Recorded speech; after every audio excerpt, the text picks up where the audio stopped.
Hi friends, இன்றைக்கி நம்ம கூட்டாட்சியின் அடிப்படை தன்மைகள் என்ற தலைப்பு பார்க்க போகிறோம். இந்த தலைப்பிலேருந்து ஆல்ரெடி ஒரு வீடியோ போட்டிருக்க ஃப்ரெண்ட்ஸ், அதை பார்க்காதவங்க பார்த்துருவாங்க, ரொம்ப யூஸ்ஃபுல்லாக இருக்கும்.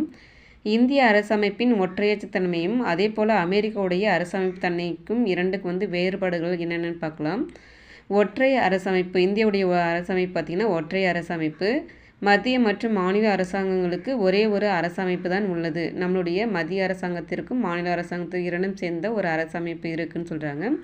ஆனால் பாரம்பரிய கூட்டாட்சி நாடான அமெரிக்காவில் மாநிலங்களுக்கும் தனியாக ஒரு அரசமைப்பு இருக்குன்றாங்க.